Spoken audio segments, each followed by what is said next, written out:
Hello friends, welcome to VMLiteracy channel. இன்னைக்கு இந்த வீடியோல 9th maths example 6.3 பார்க்கலாம்.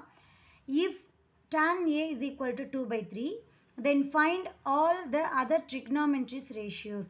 So இங்க tan A உடைய வேல்யூ கொடுத்திருக்காங்க. இதை பேஸ் பண்ணி நம்ம பேலன்ஸ் இருக்கக்கூடிய trigonometry ratios ஃபைண்ட் பண்ண போறோம். tan க்கு நமக்கு ஃபார்முலா என்ன? opposite by adjacent side. Opposite value 2 and adjacent side வந்து 3 அப்படின்னு கொடுத்துருக்காங்க இல்லையா. ஸோ ரைட் ஆங்கிள் ட்ரையாங்கிளில் இங்கே தீட்டா எங்கே மெஷர் பண்ணியிருக்கோம், இங்கே தீட்டாக்கு பதிலாக ஏன்னு கொடுத்துருக்கிறதுனால நம்ம இங்கே ஏன்னு எடுத்துக்கிறோம் சரிங்களா. ஸோ தீட்டாவுடைய வேல்யூ எங்கே மெஷர் பண்ணியிருக்கோ அதுக்கு ஆப்போசிட்டில் இருக்கிறது ஆப்போசிட் சைட், அதுக்கு பக்கத்தில் இருக்கிறது adjacent சைட். இந்த ரெண்டு சைடையும் கனெக்ட் பண்ணக்கூடிய இந்த லைனை ஹைப்போடெனஸ் அப்படின்னு சொல்லுவோம். இப்போ ஹைப்போடெனஸ் வேல்யூ தான் நமக்கு தெரியாது, அதுதான் ஃபைண்ட் பண்ண போகிறோம். ஸோ என்ன ஃபார்மேட் யூஸ் பண்ணலாம் அப்படின்னு பார்த்தீங்கன்னா பித்தாகரஸ் தியரம் யூஸ் பண்ண போகிறோம். பித்தாகரஸ் தியரம் நமக்கு தெரியும், இந்த ஏசி ஸ்கொயர்டு அதாவது hypotenuse squared is equal to opposite square plus adjacent square. எந்த ஃபார்மேட் தான் இங்கே எடுத்திருக்கோம். ஸோ இங்கே ஸ்கொயர் வேல்யூ வேணால் நமக்கு சைடுடைய மெஷர்மெண்ட் வேணும் இல்லையா. ஸோ அந்த ஸ்கொயர் என்னவாகிடும், இன்னொரு சைடுக்கு ஸ்கொயர் ரூட்டாக மாறிடும். So AC square is equal to square root of AB square plus BC square அப்படின்னு சொல்லி கிடைக்கும். இங்கே ஏபியோடைய வேல்யூ நமக்கு என்ன 3 இல்லையா. So 3 square. பிசியோடைய வேல்யூ நமக்கு என்ன 2. So 2 square. 3 square means 3 into 3 9. 2 square means 2 into 2 4. So 9 + 4 13 வரும். 13 அப்படிங்கிறது நமக்கு பர்ஃபெக்ட் ஸ்கொயர் கிடையாது.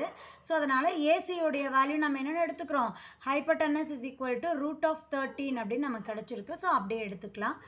ஸோ tan வேல்யூ நம்ம கொஷின்லேயே கொடுத்துட்டாங்க. பேலன்ஸ் இருக்கக்கூடிய trigonometry ரேஷியோஸ் என்னது, சைன் காஸ் ஓகேவா.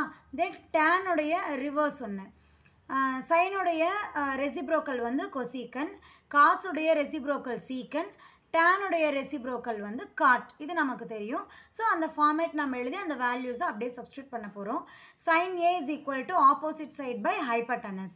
Opposite value 2, hypotenuse root 13. So 2 divided by root 13 அப்படின்னு கிடைக்கும். ஸோ இந்த வேல்யூ நம்ம ஃபைண்ட் பண்ணிட்டா போதும். இதனுடைய ரெசிப்ரோக்கல் தான் கொசீக்கன் இல்லையா. ஸோ ஹைப்போடெனஸ் டிவைடட் பை ஆப்போசிட்னு வரும். ஸோ இந்த வேல்யூ அப்படியே reciprocal root of 13 divided by 2.